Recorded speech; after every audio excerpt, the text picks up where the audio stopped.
Buenas tardes. Hoy vamos a hacer la presentación del último libro que ha escrito nuestro socio. Mientras hablo voy a quitarme la mascarilla, porque así me vais a entender mejor dentro de un orden. Hacer la presentación fundamentalmente del autor. O sea, Nino Dentici es un crítico musical especializado en la voz, que lleva 35 años de profesión, haciéndolo últimamente.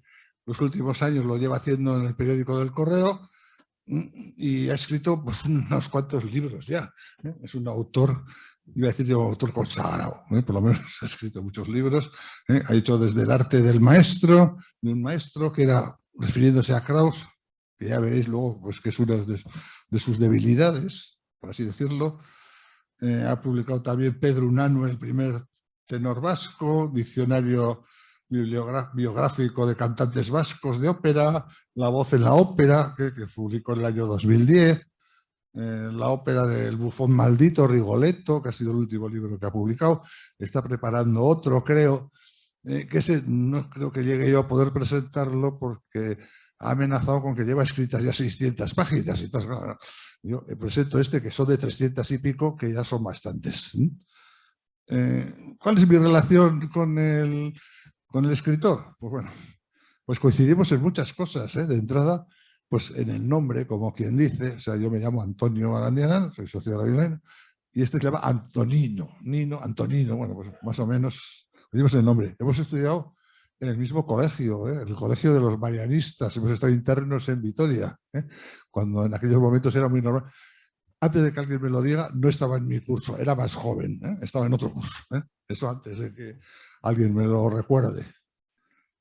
Y luego, pues, aparte del mismo colegio, los dos fuimos socios de la inauguración o reinauguración del Rotary Club Internacional de Bilbao, que fue precisamente en estos salones, aquí en la Sociedad Bilbaína, en junio de 1990, pues los dos participamos, porque el Club Rotary de Bilbao había existido antes, desde el año 1926, se reunía en el Hotel Carlton. Pero la reinauguración, que fue aquí en el año 1990, en junio, de ahí participó ya Nino en una cosa de su afición o del canto. Él procuró para la inauguración que fuese un poco más solemne, porque venía gente del Rotary Club de Burdeos, del Rotary Club de San Sebastián, y entonces pues le encargaron a Nino que trajese una actuación musical, y trajo pues un cuarteto, creo, y un barítono, Pascual se llamaba, y el barítono estuvo encantado, cantó unas cosas con bastante gusto, y al final dijo: ¿cómo me ha gustado a mí esta reunión de notarios? Y que no somos notarios, ya quisiéramos, somos rotarios, pero bueno. Pero bueno, esa fue una anécdota un poco graciosa. Y bueno, y luego tenemos muchas aficiones en común, aparte de la música. Él es más de voz, yo soy más de filarmónica, de música de cámara, pero bueno, pero nos entendemos. A veces discutimos no de música, de otras cosas, de gastronomía, por ejemplo. A los dos nos gusta mucho la gastronomía, los dos cocinamos y nos juntamos en distintos chocos. Bueno, entre otras cosas, hemos cocinado los dos juntos más de una vez, por lo menos un par de veces, y aquí entre el público hay algún testigo. Hemos cocinado en el choco de la Sociedad Bilbaína también. Hemos cocinado y hemos compartido gastronomía. Y bueno, y ahora vamos a hablar un poco del libro, aunque del libro el que va a tener que hablar es el autor, lógicamente, que es el que sabe del libro. Yo me lo he leído. Lo que quiero dar es unos 4 conocimientos para que veáis que de verdad me lo he leído. Y que os animo a que lo leáis vosotros también, porque es un libro muy interesante, a mi modo de ver. Porque claro, estudia y analiza a 187 tenores. ¿Y por qué 187? Pues porque que Nino es así, pues porque le han salido 187, ya le han salido 230, pues 230, yo qué sé, es igual. Y finalmente, al final del libro, que es una parte que es un poco más polémica o más, por así decirlo, pues da una lista de los 30, a su juicio, mejores tenores de los últimos tiempos. Eso ya es muy discutible, cada uno tendrá su opinión, después en el coloquio lo veremos. Ya lo dice él mismo en el libro. que están todos los que deben estar, y que no sobra ninguno. Bueno, que todos los que están bien. También reconoce que toda la clasificación es muy subjetiva, y que es de un juicio pues subjetivo de él, aunque esté razonado, con sus razonamientos y sus criterios técnicos de canto, pues, pero bueno, pero que efectivamente toda clasificación es una opinión personal pues discutible. Y bueno, y luego, pues claro, hasta que ha podido llegar a la época en que ya existían grabaciones de esas voces, pues ha tenido que tirar un poco de bibliografía, de estudios y tal. Y sobre todo de una cosa que a mí me ha gustado mucho, que ha sido que ha reflejado y se ha basado para algunas clasificaciones en opiniones de cantantes de la misma época y que compartían elenco en algunas de las óperas. Con varios. Por ejemplo, si había una discusión entre un tenor y otro y tenía el testimonio de una soprano que había cantado con las dos, y que era una soprano reconocida, decía, pues era mejor porque cantaba de esta forma o lo que sea. Eso también, luego explicará él, que para eso es el técnico. Y hay que hacer una labor de distinción. Y luego hay otra parte, para que no crean todos que va a ser un rollo solo de describir las óperas y este cantó tal ópera y lo otro tal ópera y tal sitio, en tal época y tal, y con esto y con esto. Pues tiene todas las cosas que para mí han sido muy interesantes, que para mí han sido un descubrimiento, han sido pues todas las curiosidades históricas. A mí me ha parecido muy interesante, sobre todo me ha gustado mucho todo lo que trata del mundo de los castratis. Yo de los castratis pues sabía poco, porque sabíamos, y bueno, y ahí pues se habla bastante de cómo estuvieron durante 200 años más o menos dominando la escena, pues, claro, de cómo partió todo, pues en el fondo de un edicto del Papa Inocencio XI, que prohibía a las mujeres estudiar música y canto. Entonces a partir de ahí salieron unos cantantes con voces atipladas, que eran los sopranistas, y luego después pues salieron los castratis. Los castratis estuvieron muchos años compaginando y cantando,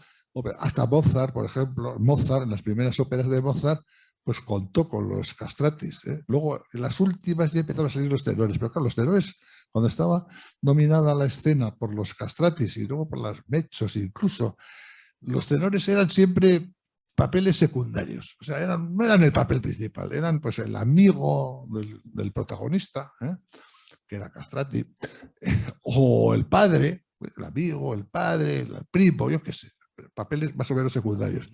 En las últimas óperas de Mozart, ya en la época más madura, pues ya empezaron a tomar un poco más protagonismo los tenores. Y luego pues hay cosas muy graciosas. Bueno, hablando ya de Mozart, a mí lo que me ha encantado es la anécdota de que había un famosísimo tenor ya, que era Guglielmo d'Ettore, el cual en la época de Milita de Ponto, en 1771, pues le imponía que escribiese el área inicial de la ópera, pues le impuso hasta 5 versiones. Y luego al final fue un día en Milán y en vez de cantar una de las de Mozart, cantó de otro compositor. Cantó un área de otro compositor. Y claro, con lo cual, pues el pobre Mozart pues, se cabreó bastante. Y se enfadaron, las relaciones se enfriaron. Y esas son cosas pues, que son muy interesantes, históricas. Hombre, como por ejemplo ahora que está tan de moda lo que ha pasado en Estados Unidos con el actor con Alec Baldwin, que ha matado a una persona con un tiro, bueno, pues el tenor vasco, pues que también le pasó, Constantino, que en una ópera fue y con la espada le atravesó al tenor, al bajo, y lo mató. Alguien había puesto la espada equivocada. Sin querer, no, sí, pero le dio un espadazo, el otro fue al hospital y acabó cascando. Sí, eso como lo que ha pasado últimamente en Estados Unidos. Bueno, y luego pues, hay cosas curiosas de estas, pues como Plácido Domingo, que tanta carrera hizo en el Met, en Metropolitan, pues su primera actuación fue sustituyendo a Franco Corelli, y luego fue, yo creo que sigue siendo hoy en día quizás, eso ya no lo sé, el tenor que más veces ha cantado en la inauguración de la temporada en el Met. Ha cantado 21 veces, más que Caruso, o sea, Plácido Domingo.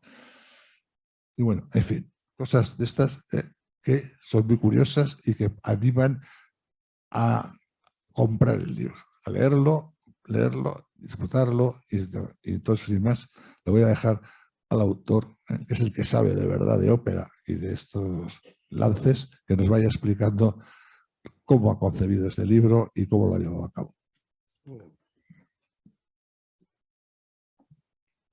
Hola, buenas tardes.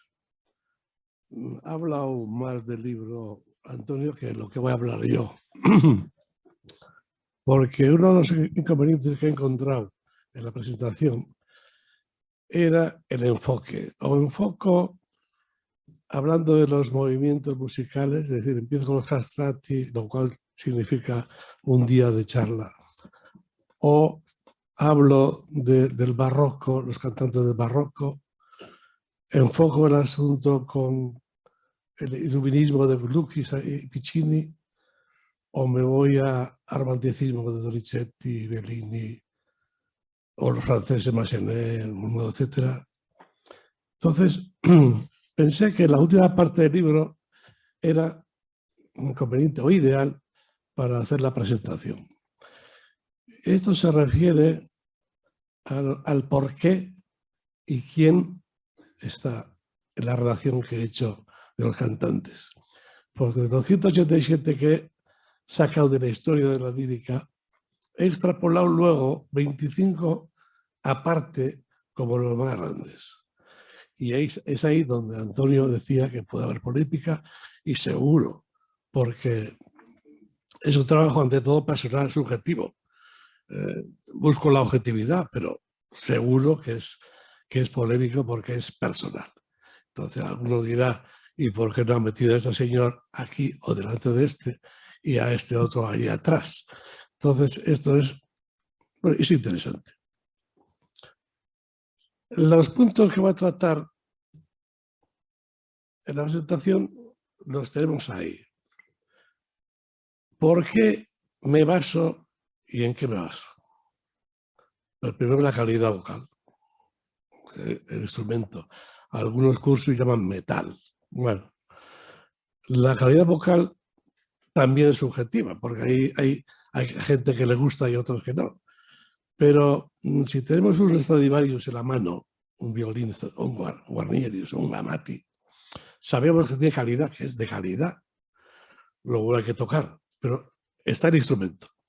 Es decir, si uno quiere cantar, tiene que tener voz. Luego veremos la calidad de la voz y se puede cantar. Cuando hablamos de voz, es una palabra genérica, engloba muchos elementos. La voz tiene un DNI, que es el timbre. Cuando oímos una voz cantar, estamos oyendo el timbre de esa voz. Empleamos la voz, cosa generalmente como una cosa global, pero lo que oímos es el timbre de la voz. Y ese timbre nos da la clasificación de los cantantes, porque puede ser una voz oscura, ligera, de ahí la clasificación que se hace de tenor ligero, tenor lírico, tenor espinto, tenor dramático, en base al color de ese timbre de voz. Es decir, debíamos de ser más concretos a la hora de juzgar una voz y decir, esa voz de timbre tal o esa voz de timbre cual. Estamos todos de acuerdo en lo que es bello, lo hermoso. Es decir, siempre hay preferencias. Pero yo creo que aquí en esta sala nadie duda de la belleza del aguador de Velázquez. Otros preferirán a Pollock o a Chagall o a no sé. Pero eso es preferencia. La belleza es lo que nos llama la atención y en la voz, por ejemplo, lo que el sonido que nos gusta.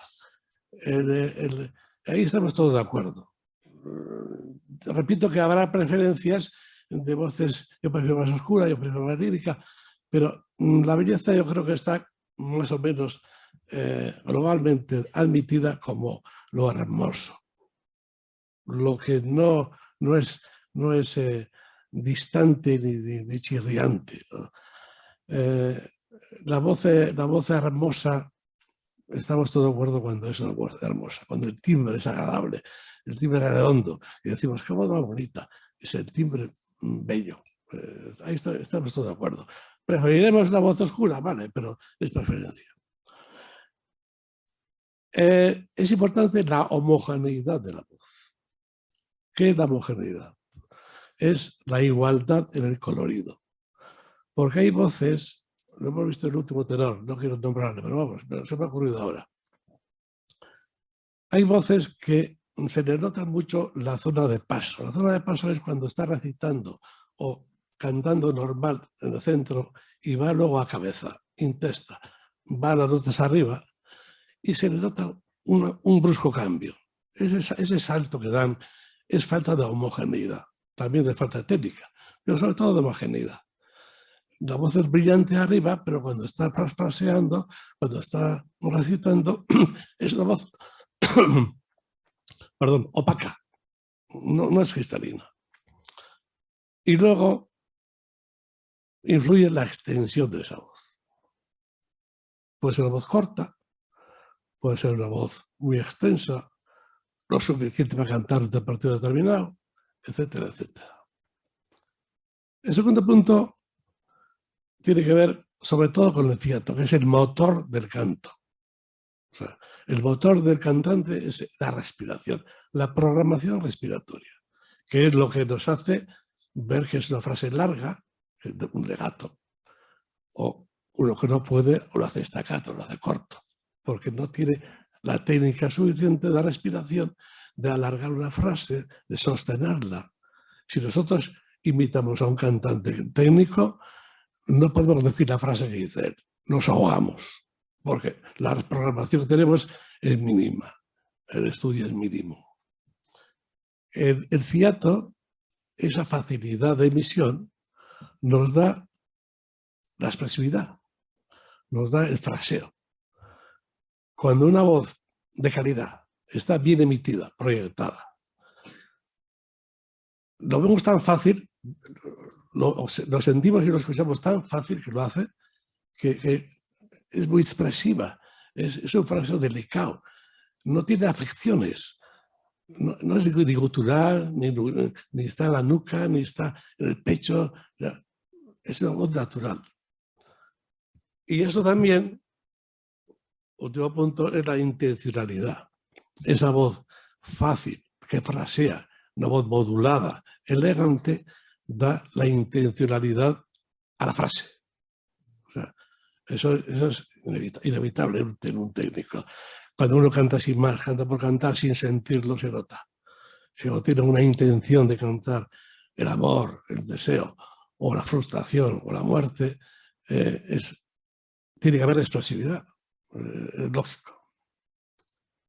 Bien, tenemos la calidad de la voz para juzgar a un cantante. Tenemos el fiato, el motor. No vale con tener una voz buena, natural, hay que saber tocar, hay que saber cantar.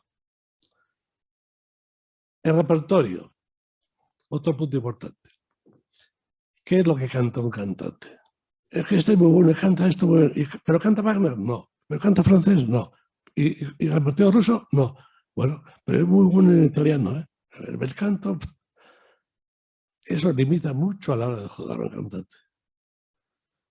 La calidad y la cantidad. Calidad. No es lo mismo, se me ocurre ahora, que un funambulista vaya en una cuerda a 3 metros del suelo que uno que atraviese la catarata de Niágara sin red. Hay óperas muy difíciles de cantar y otras más fáciles de cantar. El lucimiento del que canta una cosa fácil es de menor valor que el que canta una cosa difícil. Unido todo esto naturalmente al tipo de voz. Claro, porque no hay que cantar lo que uno quiera, sino que lo que uno puede. Es que a mí me gusta cantar Lucia. Sí, pero si no puedes, te tienes que conformar con Salieri o con Mozart. O con Gluck, y no puedes ir más allá. No hay que cantar lo que uno quiera, sino que lo que uno pueda cantar bien. En esa variedad estilística está también el mérito, está el repertorio. No es lo mismo cantar, como he dicho, un solo repertorio, un solo estilo. El estilo, hago un paréntesis, significa, ya lo he dicho alguna vez también aquí, lo que desea el compositor. O sea, el compositor te dice, quiero que cante así porque el guión dice así, tiene que morir y morir sonriéndose. Y el canto tiene que ser sonriendo, ese es el estilo del canto. Lo que quiere el autor, no lo que quiera el cantante. Entonces, en esa variedad estilística también está el mérito. Cantar italiano, cantar francés, cantar ruso, cantar Wagner, etcétera, etcétera. Otro punto. La discusión también, es que son cosas muy subjetivas. ¿La carrera es prolongada o no? ¿Qué es más meritorio? ¿Una década de canto bien o 3 décadas con la alternancia? Cantando bien, cantando mal. O sea, ¿en qué condiciones? Sabemos que la madurez artística llega con 40 o 45 años, que es cuando la voz ha evolucionado, ha madurado y se puede ir a otro repertorio. Si empieza el repertorio ligero, con esa edad de 40 o 45 puedes ir a un repertorio lírico o puedes ir a un dramático, porque la voz evoluciona, madura, ensancha, se oscurece y se puede ir a otro repertorio. Entonces, esa desigualdad que existe en algunos tenores, ¿cómo tienes que valorarla? El tiempo, las condiciones de canto, la variedad estilística. Es muy importante todo eso. Es que es un tenor muy bueno, canta muy bien, sí, pero vamos, ¿cómo es la voz? ¿Cómo es la técnica? ¿Cuánto tiempo lleva cantando para juzgarle bien y pasarle a la historia? ¿Parece 10 años? ¿Tiene que cantar 20 años o más? Interesante. A la hora de juzgar tiene muy en cuenta las vivencias personales, naturalmente. Yo puedo partir de una fecha determinada, por ejemplo, la primera vez que oí ópera fue con 16, 17 años, a Bernabé Martí, con Monserrat Caballé, y luego fui a Villa Corelli, Villa Mónaco, pero vamos, es una época. De ahí atrás, como todo el mundo, tiene que regirse por bibliografía, periódicos, críticas, escritos testimoniales. O sea, si yo he partido del siglo XIX, naturalmente no es porque les he escuchado, sino porque he leído biografías, he leído críticas. Y, por ejemplo, del tenor que pongo en primer lugar, en mi opinión, lo descubrí en el año 90 cuando fui a investigar sobre una bilbaína que se llama Josefa Cruz, casada con el marido Eduard Gassier, francés. Y viendo las críticas de María Josefa Cruz, bilbaína, me encontré con este que no voy a decir quién es, porque prefiero que me pregunten a la hora de las preguntas. Y es importante el comentario de los colegas. Yo he puesto no a Caruso en primer lugar, porque los colegas que han cantado con ese señor, con ese tenor, las colegas, Nelly Belva, Lili Lehmann, etcétera, cuando comparaban y les preguntaban por los dos, porque este señor, este tenor, era 20 años más joven que Caruso. Cuando estaba terminando, empezó Caruso casi. Coincidieron, pero se solaparon más o menos al principio. Y las colegas que cantaron con uno y con otro decían que, voy a decir el nombre, Eduardo Resqué, en polaco, era muy superior a Caruso. Era mucho más elegante, más técnico. Eso lo dicen las sopranos. Dice también, es curioso, porque la idea que teníamos de Wagner, por ejemplo, del canto de Wagner, era canto tenso, con mucha tensión, de fuerza, de resistencia, y por lo visto, cantó a Wagner de manera suave y elegante. el primero que cantaba Wagner de manera suave. Y eso también es importante. Y Eduard Jean d'Arres, que cantó en París un Fausto, que todavía se recuerda con Adelina Patti, que era una grandísima soprano. Cantó en Madrid unos dotes que queda todavía la historia. Cantó en Nueva York menos que Domingo, menos que Caruso, pero muchos años también de figura. Entonces, todo eso me ha llevado a decidirme por este cantante en lugar de Caruso, porque Caruso lo que tiene es comercio, es un nombre comercial. Fue el primero que apostó por la grabación. Se dice que es que rompió los esquemas del canto, ya no cantaba como así como melifluo, dulzón como antes, rompió con el estilo. Sí, es posible, pero se hace famoso y se hizo famoso. Y nosotros lo conocemos desde hace muchos años porque grabó mucho. Como Nelly Melba. Nelly Melba era una soprano buena, pero no era como Pasta o como Patti, era normal, bastante normal. Lo que pasa es que grabó muchísimo y ha quedado en la historia como una gran soprano. La gente, cuando yo tenía 10 años, se oía Caruso, Caruso, Caruso. No hay nadie, decía Martinelli o Borgatti o Brescia. Luego vino Gigi y luego Di Stefano.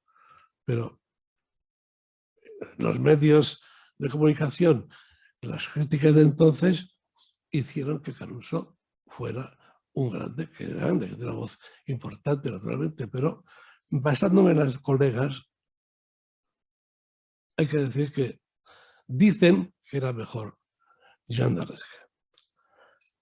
Hay unos tenores que no están incluidos entre los más grandes. No miren las fechas porque las fechas engañan. Vivieron más de 30 años casi todos. Lo que pasa es que algunos murieron a los 30 y todos triunfaron. Adolphe Dury, por ejemplo, el primero era rival de Gilbert Dupré en París, y como Dupré fue el primero en dar el do de pecho natural, este se fue a Italia a intentar aprender esa técnica de voz natural. Como no logró el triunfo que él esperaba, se suicidó.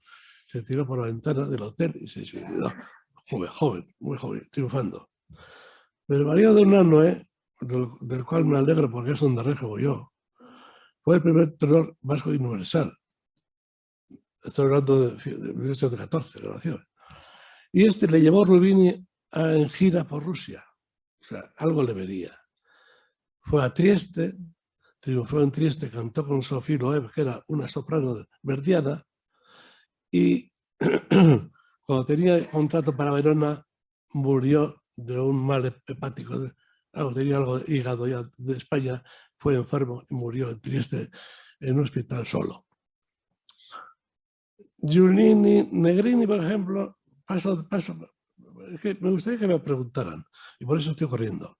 Negrini era el tenor favorito de Verdi, le apreciaba muchísimo y murió en plena fama.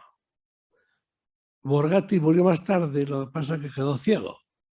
Y cuando llevaba 20 y tantos años cantando, quedó ciego y no pudo cantar más. La vida le fue más larga, pero la vida artística no. Murió tarde, o sea, viejo, pero como cantante dejó de cantar porque se volvió ciego. Y Louis Nord, con Carlos Feld y su mujer, son dos cantantes, matrimonio, que cantó muchísimas óperas de Wagner. También enfermó con 29 años y murió en plena fama, con el llanto de propio Wagner. Y por último, Fritz Unterlich es etario, murió en el 66, es decir, lo hemos conocido. Yo recomiendo efusivamente que compren ustedes discos de él, porque existen discos de Fritz en el mercado, que es una maravilla de voz, muy admirado también por sus colegas.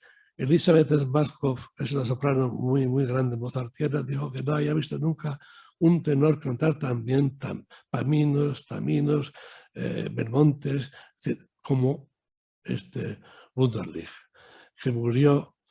Este era muy amigo de Hermann Prey, y cuando terminó una ópera, le invitó a su casa y le dijo: ahora vas a empezar a triunfar, con 40 años. Ahora tienes ya la voz madura, ya estás reconocido, vas a ver cómo corres ahora. Ese mismo día cayó de una escalera de esa casa y murió. O sea, no pudo hacer una carrera interesante porque murió pronto, pero es un tenor muy, muy interesante. Me he dejado un capítulo que está bien importante, que es una continuación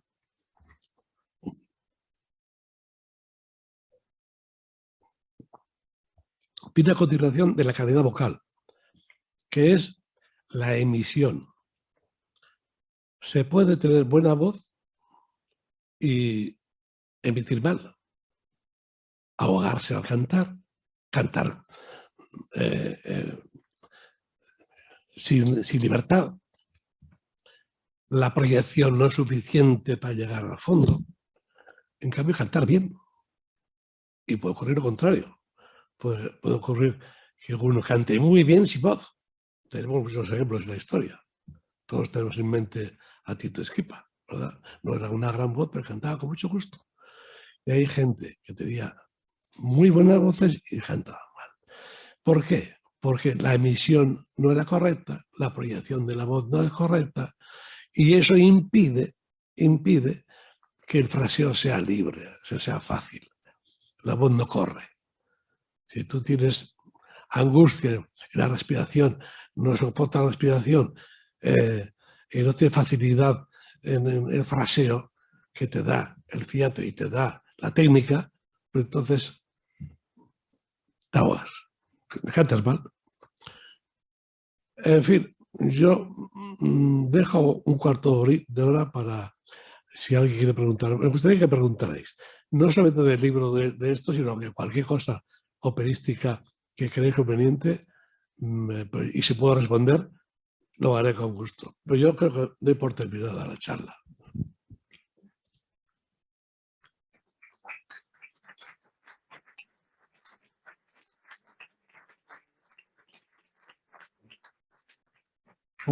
¿Algún valiente que quiera preguntar? Quizás yo me animo como primero. No, me puede bien. A mí me ha chocado como ignorante, pero aficionado, ignorante. Ya veo que algunos me están mirando con una cara con ceño diciendo, ¿qué va a decir este? He visto, por ejemplo, que hay dos tenores que para mí son de lo mejor que hay hoy en día, para mí, que no están en la lista de los mejores, pero quizás es porque todavía estén en auge o no sé, explícame. Bueno, a mí me ha chocado que no esté Kaufman, que en este momento es el ídolo, y Juan Diego Flores, por ejemplo, en la lista. Porque todavía no han terminado la carrera, todavía están cantando. Casi todos los que he puesto en la lista de los 25 han muerto. Y casi todos los que he puesto en la lista de los 187 grandes de la lírica están muertos. Hay muy pocos que he puesto, no sé si alguno, pero sí, he puesto como grandes la última jornada de Kaufman, Flores, en fin, y he aludido a otros que vienen como Spaez, como René Barbera, etcétera, etcétera.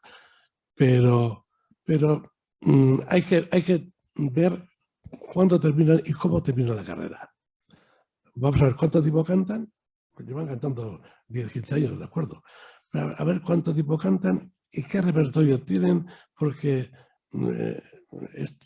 Kaufman, por ejemplo, ha cantado bien bel canto, se ha metido en ópera verista, bien, ha cantado algo de Wagner, bien, pero no ha cantado ni francés, ni ruso, y el francés es muy delicado cantar. El canto francés es como el ruso. Tienes que tener elegante línea, dulzura lineal, porque es difícil cantar. Y Kaufman no tiene la voz de canto francés. Es una voz limitada, porque es espinto dramático. Una voz robusta. Está ahora el ebelismo, que está con Tosca y más también, Forzas, y va hacia Otello. No sé si llegará a Otello. Pero es una voz oscura que le costaría cantar a Massenet. Entonces, que no cante Werther, o que no cante Romeo y Julieta, que no cante Fausto. Sí ha cantado Werther, perdón, pero como, no sé si me entienden, como un tenor lírico puro, no con su voz. También con él le cantaba Romeo y Julieta, pero claro, a su manera, no era un purista. Entonces yo creo que hay que esperar la evolución. Igual termina rápido, ¿cómo? Porque es muy grande, yo no lo sé. Buenas tardes. Yo iba a preguntar por Jaime Aragal. Sí. ¿Cómo así no lo ha incluido? Jaime Aragal no le gustaba cantar. Sufría un poco de depresión, que es lo que había entendido. Y sí, se ponía muy nervioso en escena. Muy nervioso. El timbre de voz yo creo que es maravilloso. Precioso timbre, tienes razón. El timbre de voz de Aragal era bellísimo, pero no era artista. Y como no era artista y su repertorio no era amplio, no abordaba, abordó poco francés, poco Wagner, no podía, se limitó a unas óperas determinadas y no le gustaba cantar, se ponía siempre de espaldas cuando cantaba. Le tenía que animar la soprano o la mezzo de turno y animarle para decir, duérmete, ríete, haz algo. Yo le he visto en concierto ponerse las gafas con lo presumido que era, darle la mano a Caballé para cantar la diosa de la vida. Sí, sí. Necesitaba ayuda. Por eso es que son miles de cantantes, miles de tenores los que hay en la historia. Yo he apartado 187, pero para juzgar a 25 máximos, eximios, a Aragal no lo puedo meter. Tiene muchas limitaciones. Me sorprende otra cosa, que ha incluido a Carreras, porque Carreras cambió el timbre de voz. Cuando tuvo lo de la operación, tenía un timbre maravilloso, sí. Y después de que tuvo la leucemia, la voz le cambió totalmente. Bueno, he dicho que va a haber polémica y que las cosas son muy subjetivas. Carreras a mí me gustó antes de la operación. Era una voz hermosa, llena, plena. Cantó aquí en Bilbao magníficamente las óperas que cantó, sobre todo cuando apareció. No me acuerdo ahora con quién cantó. Creo que con Caballé. Cantó una ópera magnífica, una voz preciosa, aterciopelada. Pero tampoco tuvo la desgracia de caer enfermo. Tampoco alargó demasiado la vida artística. Tampoco se le conoce en el canto francés. Tengo que nombrarles dentro de 287, pero no, los 25, si he nombrado los 25, no me acuerdo. Los 25 no estarán, ¿no? Está. Bueno, pues igual es un no me he colado. Igual es un síntoma patriótico. Pero bueno, pero era un gran tenor, ¿eh? Hola, buenas. Una de las cosas que has valorado ha sido la diversidad estilística en los tenores o los cantantes. Y sin embargo, la pregunta es, ¿por qué ha sido tan frecuente la crítica de que cuando un cantante estaba cantando dramático o operista, bueno, se le criticaba porque pues igual se había pasado a cantar unas óperas mercantistas? Es decir, el público, la opinión general no valoraba muy positivamente que un cantante cantara una serie de óperas de un estilo y luego se pasara a otro o que alternara, quizá porque decían que se le iba a estropear la voz, se le iba a estropear la forma de canto. En fin, no lo sé, si tú puedes explicarme un poco eso. Sí, hay dos puntos interesantes de lo que has dicho. Uno, que normalmente la voz evoluciona de ligero hacia arriba, hacia el espinto. Lírico, espinto, dramático. Por la madurez. Cuando se hace al revés, es muy mal. Hay tenores que empezaron de barítonos y llegaron a tenores, estudiaron para tenor y magníficos tenores. Plácido Domingo mismo fue barítono y llegó a gran tenor. Lo malo es cuando se desciende, cuando un tenor desciende a barítono. Y la segunda apreciación no me acuerdo cuál era, me he apuntado. Bueno, que el cambio estilístico que no se valoraba en el público, que servía de crítica general en la opinión normal del aficionado, criticaban que por qué que se le podía estropear la voz. Sí. Normalmente la voz se estropea cuando cantas indebido. Cuando un tenor ligero, por ejemplo, canta un repertorio verista, pues tiene las notas las tiene, puede cantar. Lo que pasa es que está fuera de estilo y se puede perjudicar la voz. Creo que te refieres a eso. Al perjuicio que supone cantar algo que no te conviene. Por eso decía yo cuando antes hay que cantar lo que te conviene, lo que puedes cantar, no lo que quieres cantar. Hay mucha gente que dice, es que a mí me gusta cantar Rigoletto. Y tiene voz como un hilo. Parece una voz blanca de niño cantor de Viena. Y quiere cantar Rigoletto. Oiga, pues lo va a cantar mal. Fuera de estilo. Eso puede ocurrir. Cantar indebido por adentrarse en un territorio que no le conviene. La técnica te hace cantar bien. Te hace que superar.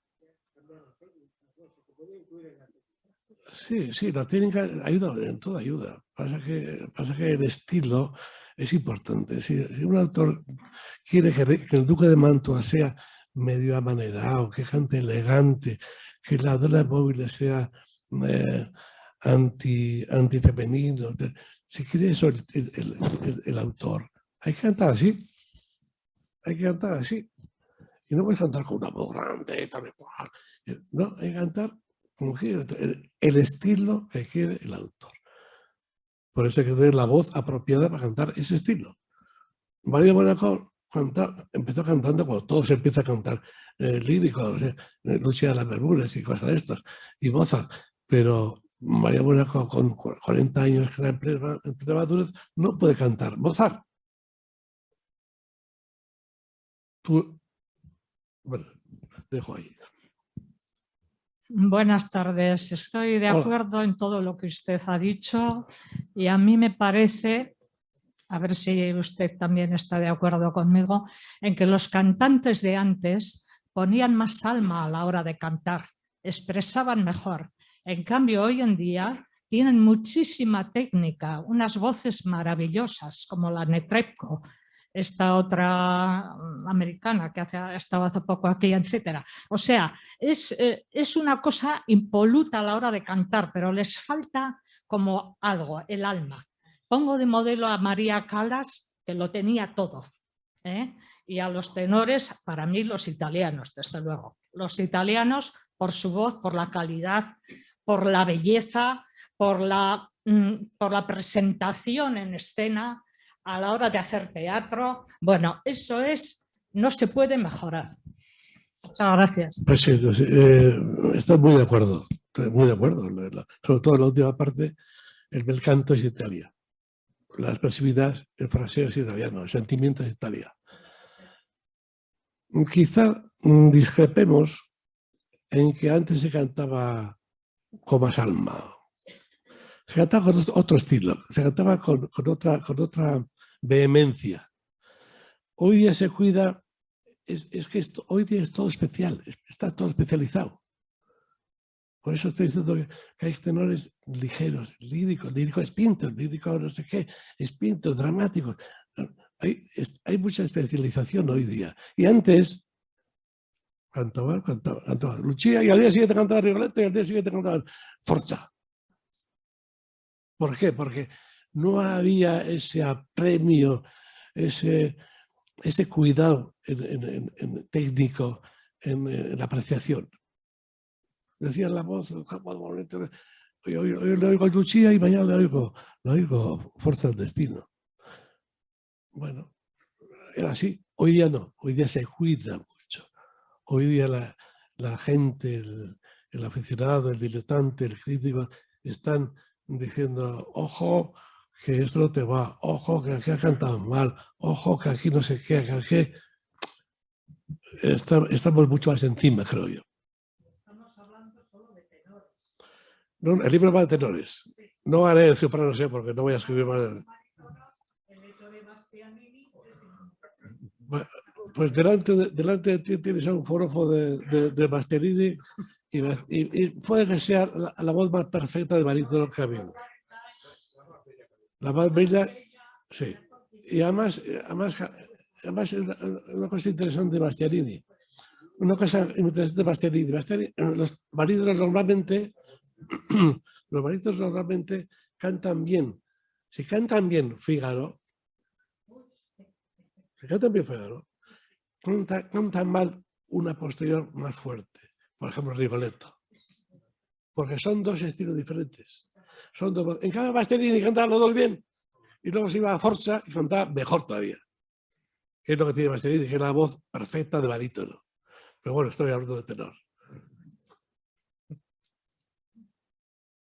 ¿Alguna pregunta más? Pues les quedo muy agradecido por la presencia. Que sin ustedes, pues esto sería un tostón. Muchas gracias.